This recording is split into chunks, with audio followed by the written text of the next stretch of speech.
My name is Kelly, and right now I'm getting yelled at by my mother-in-law over the phone. Why on earth is the house gone? What were you thinking doing something like this? My mother-in-law complained without letting me explain. She doesn't seem to realize that she's the one at fault.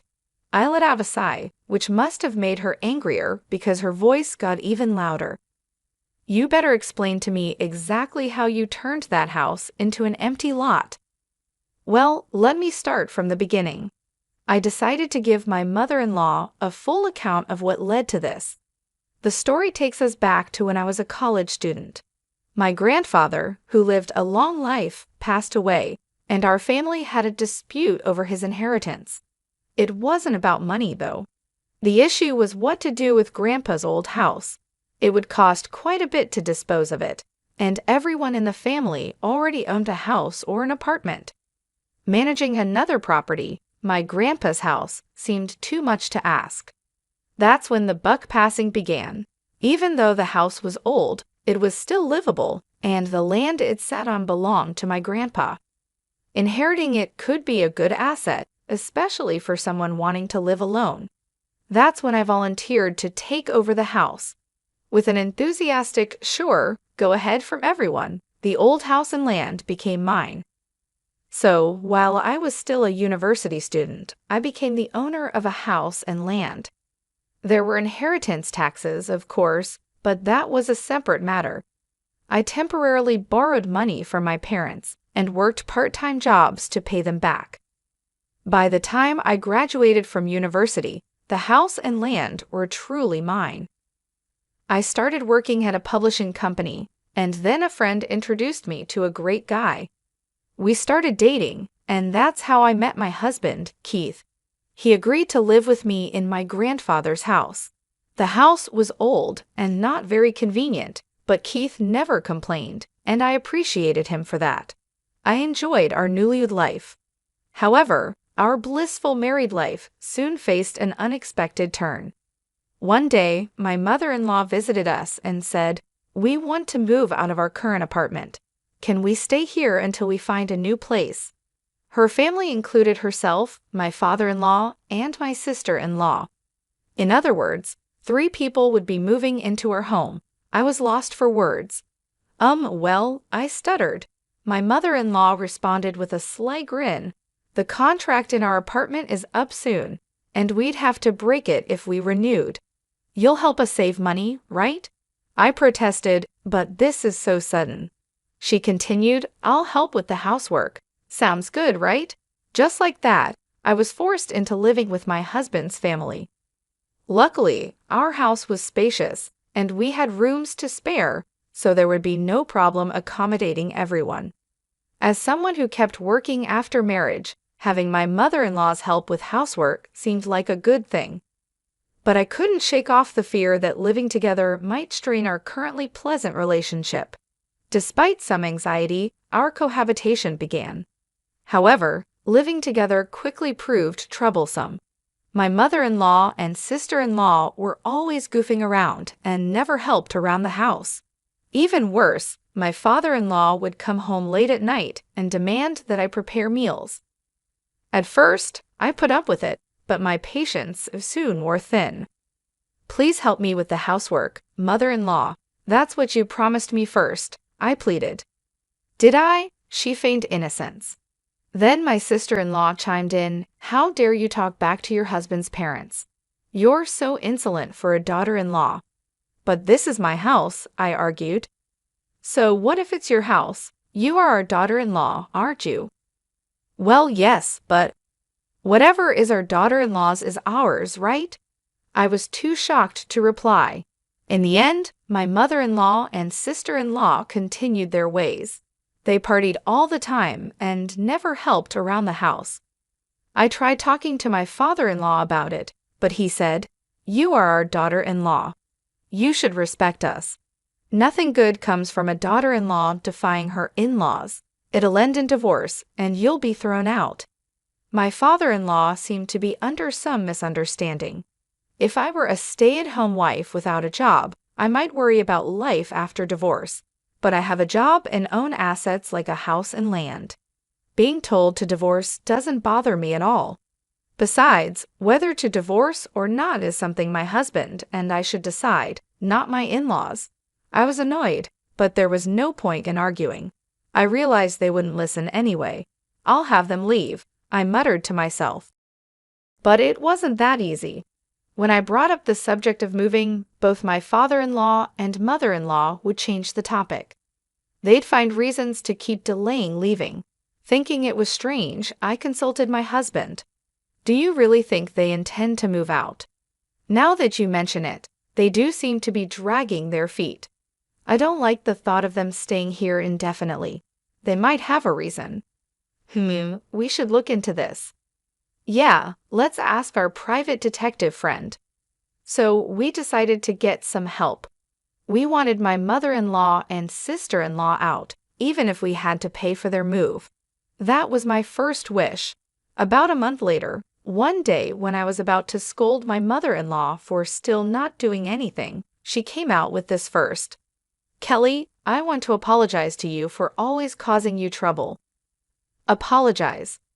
Why don't we take a family trip together? That was her proposal.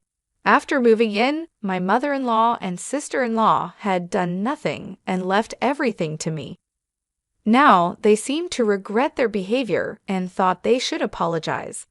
It seemed they discussed and concluded that a bonding trip would be the best way to make up for it. Needless to say, I thought if they felt that way, they should leave. But it was hard to complain to someone who was being humble. I decided to take a calm approach. Maybe we both have misunderstandings. It might be nice to go on a trip. Do you agree? My mother-in-law was so happy. Then my sister-in-law added excitedly, we were thinking of an overseas trip. Where would you like to go? Anywhere is fine, I replied. We'll decide then, she said. Suddenly, my sister-in-law interrupted herself and turned to me with an apologetic look. See, we don't have any money right now. Huh? You don't have money. They had no money but proposed a trip. Really? They were exasperating. Saying they had no money could only mean one thing. As I was thinking this, my sister-in-law said, could you lend us some money? Just as I was about to refuse, my mother-in-law said something unexpected. Your dad is retiring soon, so he will get a retirement bonus. We can pay with that. You just have to front the money for now. By dad, she meant my father-in-law. Given his age, his retirement was indeed due.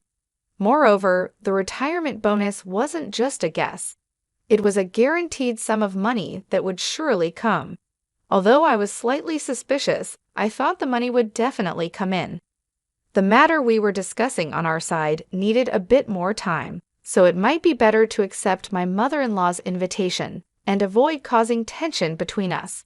So I accepted the idea of the trip. After that, I was informed by my mother-in-law and sister-in-law that they had decided on London as our destination. The flight departs at noon from Lax International Airport. Understood, I said. It seems like the trip is going to cost quite a bit. But as we said before, can you front the money for us? They asked. Yes, I'll cover it, I agreed. Even though it was just lending the money, it was not a small sum. But at this point, I couldn't say no. Moreover, it seemed like they had already made the reservation, so I might as well enjoy it. I gave the requested amount to my mother-in-law. On the day of the trip, the meeting time was 5 hours before our flight. My husband Keith, who had been working the previous day, was staying at a hotel near the airport. Therefore, he was not with me on the bus heading to the airport. I decided to try calling Keith. At that moment, a call came from Keith's phone before I could call him. Hello, Keith, are you awake? I said, thinking it was my husband, but it was my mother-in-law's voice. I heard over the phone, Kelly, where are you now? Mother-in-law, I'm on the bus heading to the airport. That's unfortunate. We're about to get on the plane now. What? I was confused. Then my mother-in-law, with a sarcastic voice, dropped this bombshell. Actually, we're leaving at 9. Sorry. You lied to me. It's a family trip, so we're going to enjoy it just as a family. What about my ticket? Canceling right on the day of departure is fine. You were never included. My mother-in-law laughed loudly. Apparently, this was all part of her plan. As I clutched my phone in frustration, my sister-in-law's voice came on. Are you upset? You're upset, aren't you? Do you enjoy this kind of thing? It's fun, by now. At that moment, the line went dead with a strange noise, and the call was cut off. I immediately called back my husband. I could hear the ringing, but it wouldn't connect. Ultimately, I arrived at the airport just before the flight's departure time. When I asked the airport staff, they said the plane had already entered the runway. There was nothing I could do but watch the plane take off. It would take a little over 12 hours for the plane. I waved goodbye to arrive at its destination, and my mother-in-law and her group would be back in about 15 days. I had plenty of time. Play games with me, and I'll show you who's the better player. I went straight home. I immediately contacted a demolition company and asked them to tear down my house. I also contacted a moving company to haul out all the belongings in the house. But it wasn't just my stuff in the house. There were things belonging to my mother-in-law, father-in-law, and sister-in-law. Because this was so sudden, I didn't have a new home ready. After some consideration, I decided to use one of the warehouses that was part of my grandfather's inheritance. This warehouse was something my grandfather had used for his business, and nobody was using it now. However, there was a large parking lot in front of the warehouse, which was currently being used by the people in the neighborhood. I had everything moved to that warehouse. After that, I notified my parents that I was going to rebuild the house. My parents asked why, but I told them I'd explain the details later and hung up the phone. I finally had a chance to take a breather when it was late at night. I had just fallen asleep when I noticed my phone ringing. It was an unknown number, and it was early morning, still dim outside. I hesitated but decided to answer the phone. Hello, is this Kelly? The person on the phone was my husband, Keith. What do you want now? Sorry, has your fever gone down now? What? What are you talking about? I heard you had a high fever, Keith said. As I listened to his story, I realized my mother-in-law's careful maneuvers. Apparently, Keith had been told the correct meeting time. Because the meeting time was early in the morning, he had purposely stayed at a hotel near the airport. When he arrived at the meeting time, he quickly noticed I wasn't there. When he asked my mother-in-law about it, she told him I had gone to the hospital with a high fever. Keith was worried about me, but thought he couldn't call the hospital. My mother-in-law pretended to be passing on a message from me, telling Keith to enjoy the trip. So he thought he would enjoy the trip for my sake and departed without contacting me. But my mother-in-law knew Keith would call me eventually. She called me on Keith's phone just before departure. After they had riled me up, my sister-in-law pretended to accidentally break Keith's phone. Keith believed her and forgave her on the spot. But during the flight, he realized something was strange and called me as soon as he arrived at the hotel. You've got to be kidding me. Even my sister was in on it? What the hell are they doing? Keith, are you mad at what they did? Of course, I was looking forward to going on the trip with you, Kelly. It seemed Keith had nothing to do with it. If that was the case, I decided to get my husband's cooperation. I discussed the ongoing plan with Keith. So that's how things are moving, I said. I see. That sounds interesting, he responded. I've prepped everything. Keith, you just need to act like you're enjoying the trip. Understood. I have one favor to ask, though. Could you bring back some souvenirs for me and also some for my colleagues? This was my only concern. Whenever one goes on a trip, it's customary to bring back souvenirs for colleagues at my workplace. In fact, I had even been asked to buy some branded items. I could say I was left behind, but that would be too embarrassing. It was a dilemma for me, but with Keith on my side, it changed the situation. Now everything was settled. I provided the list of souvenirs to Keith and focused on what I needed to do. After sunrise, I had a demolition team come over. After getting a quote, they immediately began tearing down the house. The work finished quickly, and the plot of land was cleared in no time. A few days later, my in-laws returned home. They started causing a commotion in front of the empty plot of land. Then they called me and started complaining nonstop. That's the whole story. Did you understand?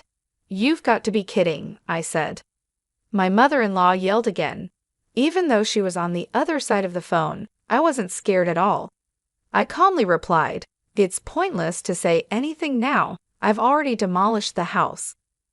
"What happened to our belongings? Did you throw them away?" "No, I didn't throw them away. I'm keeping them." "You are nothing but a thief. I'm only keeping them. I'll return them if you pay." "Pay for what?" "For the trip and the moving costs. You did say you would at least pay for the trip, didn't you?" You should pay up soon." At that, my mother-in-law fell silent. It seemed she was at a loss for a reply. Then I heard my sister-in-law whispering in the background. Suddenly, my mother-in-law asked, "Before anything, I want to know if our belongings are safe. Where did you take them?" "They are in the warehouse my grandfather used to use. Anyway, I won't return them unless you pay. But your husband's retirement pension is coming, isn't it?" Yes, but, Then please pay me back. I'll return your belongings once you do." With that, I hung up. Still, my mother-in-law kept calling incessantly. Finally annoyed, I blocked all of her calls. Feeling refreshed, my husband Keith arrived at the weekly mansion where I was staying. "I'm back, Kelly." "Welcome back. Did you bring any souvenirs?" "Of course I did." "Thank you." I had considered returning to my parents' home, but I didn't want to worry them. So I informed my parents that we would be living in a weekly mansion for a while as we rebuilt our house.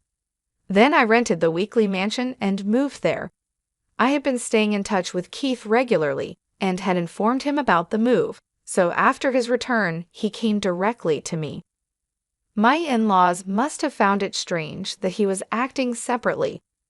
I was nervous about getting found out, but I'm glad things worked out this way. By the way, Kelly, if you get money from Mom, do you plan to forgive her? If she promises not to interfere in our lives in the future, I plan to return her belongings and forgive her. I'm just wondering if she'll pay up without a fuss. Don't worry, the warehouse is locked, and she can't take anything out without paying me back. There's no way to get into the locked warehouse. If they think it's possible, they'll give up and pay. I was confident, but I couldn't expect a reasonable response from my in-laws who lack common courtesy. I was reminded of this early the next morning when my phone rang in the dim morning hours. At this hour, I looked at my phone with sleepy eyes. It was another unknown number. When I answered, the person on the other side said, "I'm sorry for calling so early. I'm from the police." "Police?" I instantly woke up. I sat upright and listened carefully. There had been a disturbance at my grandfather's warehouse. It seems a local resident who uses the warehouse parking lot reported it. When we arrived, we found an intruder causing a ruckus in the warehouse and apprehended them. "I see, so you've caught the culprit." "But the intruder says they're a family member of the warehouse owner. They asked us to contact the owner." "Wait, my family. I had a bad feeling. When Keith and I rushed to the scene, several police cars were parked there, and in one of them were my in-laws. "Kelly, help us," my mother-in-law called out. My suspicions were confirmed. The intruders were my in-laws. "Are these individuals indeed your family?" a police officer asked. "They are technically my family," I replied. Keith and I apologized profusely to the police officer and the local people who had heard the commotion. After we apologized, we heard my in-laws' side of the story with the police officer present. They claimed they didn't have enough money to cover the moving and travel expenses I had asked for. Apparently, they had spent my father-in-law's retirement funds on traveling and repaying their own debts. That was challenging enough, but then my sister-in-law chimed in, "I've got a blind date tomorrow. Where are my clothes?" After some squabbles, they decided to take just what they needed from the warehouse. That's why the three of them broke into it. But once we got inside, we found photos of them partying with men mixed in with their belongings. This was a result of the investigation I had commissioned. When Keith and I asked a private detective to investigate my in-laws, it turned out that my mother-in-law and sister-in-law had been goofing around with men. These men worked in the nightlife industry, and my in-laws had poured quite a lot of money into them. They had even taken on debts, some of which they repaid using my father-in-law's retirement funds. On the other hand, my father-in-law was having an affair with a younger woman from his workplace. Despite the nice ring to his retirement, the truth was that he had been fired for his affair. I received these reports and photos just before my in-laws left for the trip. When they returned, I planned to use this as leverage to kick them out. But with things turning out this way, I had moved the photos to the warehouse along with my stuff. So they broke into the warehouse, found the photos, and started fighting over each other's misbehavior. "Seems like they brought this on themselves," I murmured. My mother-in-law shouted at me angrily, "What were you planning by taking these photos?" "Like I care," I retorted. My father-in-law yelled, "What have you done? This could ruin our family." "Well, that's your fault, isn't it?" "What? How dare you, as a daughter-in-law? Enough. If you have complaints, I'll sue you for trespassing." They'd all be arrested if it came to that. Realizing this, the three of them promptly quieted down. However, it was clear that none of them had the means to pay me back, so I proposed another option to them. "Would you rather work at a cannery to pay me back or get arrested for trespassing?" Predictably, they chose the former. I managed to get them jobs at a friend's cannery. They're working there every day now, earning the money they owe me. Meanwhile, I rebuilt a house on the land where my grandfather's house once stood. It's a brand new house that still retains traces of my grandfather's house. Keith and I are starting our married life anew in this convenient new home.